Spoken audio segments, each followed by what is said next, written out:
Magandang umaga sa inyo lahat. Kasama natin ang ating kaibigan. Ngayon lang tayo nagkasama sa isang coverage. Walang iba kundi si Coach Bujing Akot ng Philippine YouTubers. Good morning! Welcome to Sports Corner. Good morning po sa lahat ng nanonood ditong video na to sa Sports Corner PH. Kay Sir Gab, maraming salamat po. Ako po si Coach Bujing Akot. Okay, Coach Bujing, kamusta na po kayo? Lalo na papalapit ng holiday season.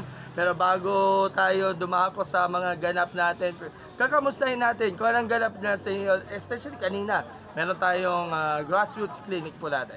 Well, very happy ako. No? I'm so blessed to have a very fruitful, productive 2024. We just came from Vietnam basketball tournament and we recently won the silver medal game against Da Nang, Vietnam.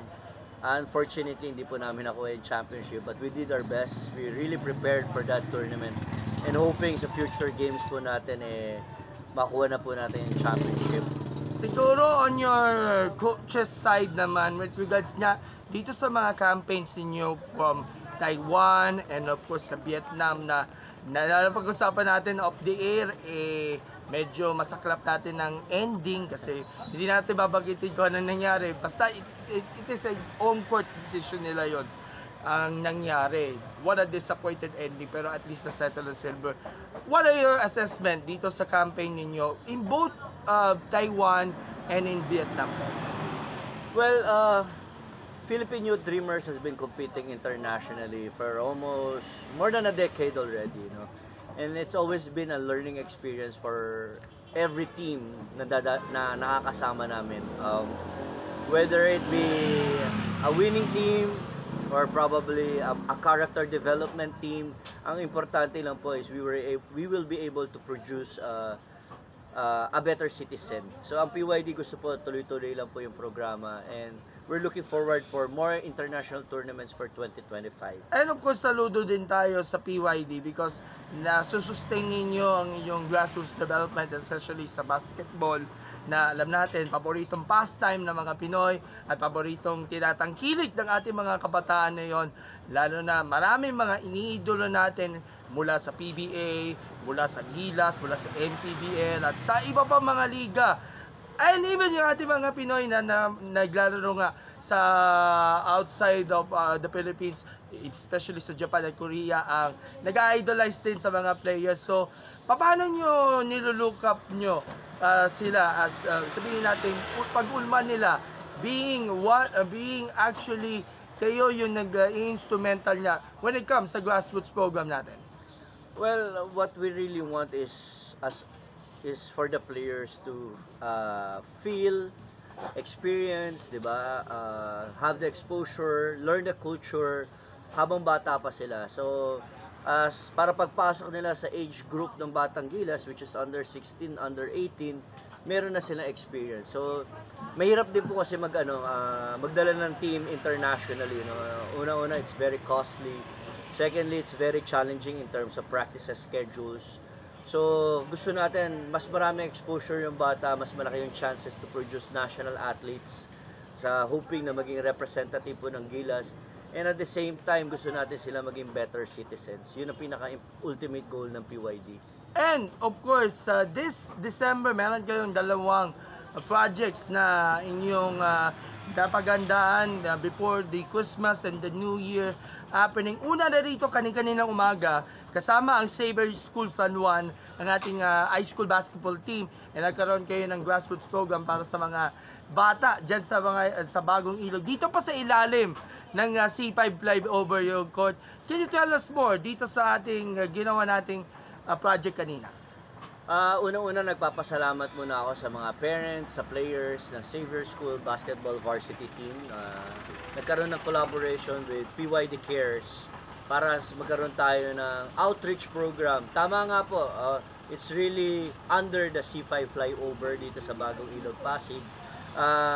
Nagbigay po tayo ng konting kasiyahan, nagkaroon po tayo ng konting turo, basketball camp, nagkaroon tayo ng fun games, free throw, shooting, lahat po yun may awards.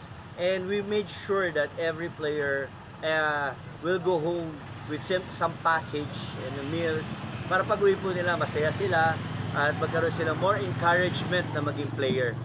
And of course, dito pa mismo nangyari sa mismong court at kita natin yung hirap na pinagdaanan ng ating mga manlalaro na maybe someday makita natin na may represent not just yung barangay, not just yung city natin na Pasig. By the way, ang Pasig ay overall champion ng Batang Pinoy at Philippine National Para Games. But of course, for their team, either sa college, hanggang sa pros, hanggang sa mismong bansa natin, talagang nakatatak na sa mga bata natin yung mga pangarap na minimiti para sa isa't isa, Coach Butching. Yan talaga yung goal natin. Makahanap tayo ng isang ginto, isang diamond from nowhere. Talagang kailangan natin mahanap yun, macraft natin, hoping that one day itong mga bata na makikita natin, matutulungan natin, will be able to represent our country, and at the same time sila naman magpe-pay it forward, gagawin nila yung ginawa natin pagtulong sa mga grassroots level. And of course, bukod pa rito, meron tayong ongoing na Reyes Cup, which is happening dyan sa may Mandaluyong.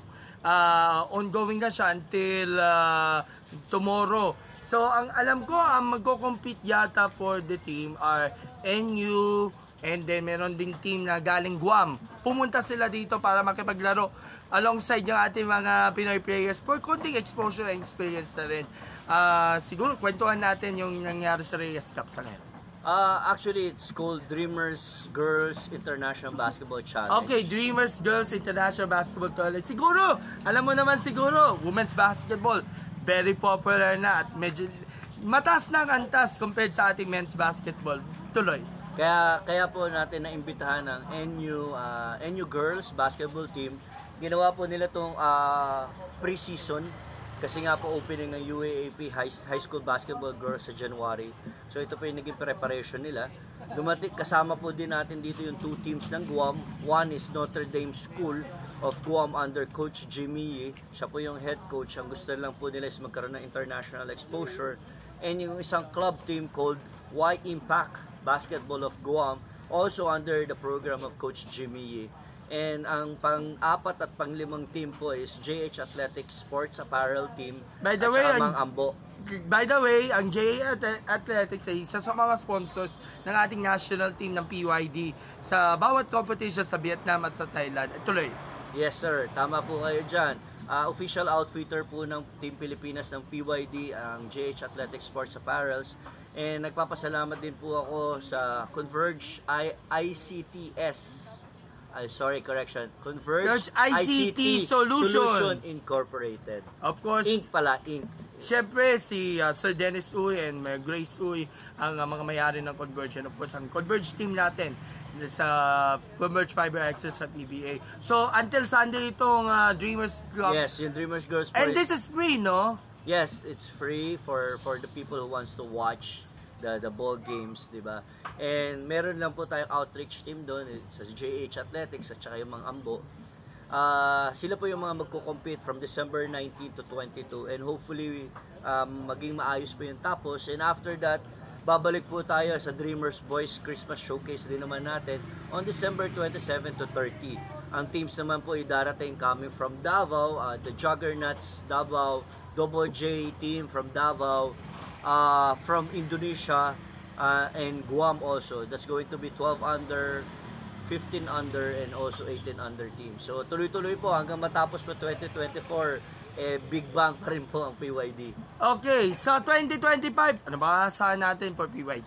Ako, 2025, jump ball na kagad po yan. Sa January 9 to 12, meron po tayong, again, Dreamers Girls naman, International. Doon po gagawin niya sa Batis Aramin Hotel and Resort. So, there will be 6 foreign teams po ang darating and there will be 6 local teams from all over the Philippines who will compete. Pagdating naman po sa March, meron po tayo sa March 13 to 16. It's a tentative schedule. Kailangan po muna natin makita matapos muna yung tournament sa Guam. So, meron din po tayong Boys Internationals tournament. There will be under 15, under 18. So, meron po tayong mga couple of teams from foreign countries na magpa-participate din po. Okay, last question na lang, Coach Butching. In the season of Christmas, ano ang Christmas wish ninyo para sa PYD at of course sa lahat na natutulungan natin ng mga aspiring basketball players po natin. Well, I just wish everyone a Merry Christmas and Happy New Year. Most especially sa PYD family, sa parents, sa players, sa sponsors. Maraming salamat po. Sobrang thankful ako for supporting PYD for more than a decade. And to my family, maraming salamat sa inyong suporta dahil it's very challenging to run a program. And maraming salamat sa dasal. And I just wish everybody good health. Sana mas marami pang maging healthy and more athletes to produce. Yung mga atletang natutulungan namin, make sure pagka nandun na kayo sa stage na successful na kayo or hindi pa kayo successful, feeling nyo okay na kayo, please give back. Pay it forward. Yan po yung importante. Tumulong po tayo sa ating kapwa, malaki man o maliit, ang importante, we are sharing because we care.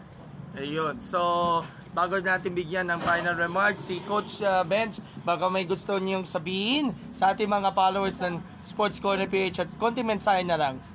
Maraming salamat una sa Saber School na outreach program dito sa Barangay Bagong Ilog, and also PYD Curse, Pinoy Youth Dreamers Organization, and Sports Corner, and kay Chairman Jesse Padit and Council ng Barangay Bagong Ilog. Maraming salamat. Thank you so much, Coach Bench. At ang iyong final remarks, Coach Bujing, pasalamatan mo lahat ng mga tumulong natin, even though may mga nabanggit na kanina. Papasalamatan ko muna po ang again, Converge ICT Solutions Inc. for supporting PYD. Talagang tuloy-tuloy po yan since day one. Philippine Charity Sweepstakes Office na tumulong po nyo sa Taiwan tournament natin and also other programs. And Mga Ambo, ang hardware ng Pinoy, ang Mga Ambo, CSS Gives PH, Chachago Philippines, ang milk tea ng Pilipinas. Siyempre, kay Ma'am Erica D. of Samahan Basketball ng Pilipinas, maraming salamat po sa guidance and support. And again, to all the sponsors, maraming salamat. Sa Tops, sa kay Sir Ed Andaya, kay paring Ed Andaya, maraming salamat sa suporta. Happy anniversary pala, 9th year anniversary sa Sports Corner PH. may Sir konting, Gab, maraming may salamat. konting mensahe po our page na rin. Oh, happy talaga. Nasa anniversary nyo. I wish you more blessings and marami pa kayong matutulungan. So, Ayun. thank you po talaga. Okay, so thank you so much Coach Fujing and Coach Bench sa oras natin binigay, and salamat din sa imbitasyon na makapag-cover nitong event, and truly it is a success na rin para sa ating Philippine sports, lalo na sa basketball na talagang truly deserve na magkaroon ng isang grassroots development na tuloy-tuloy, taon-taon isa na sa gawa, at sana makapagputos pa tayo ng mas maraming mga players sa inaharap na magiging future superstars ng Philippine basketball. God bless! Maraming salamat! Winner! Winner!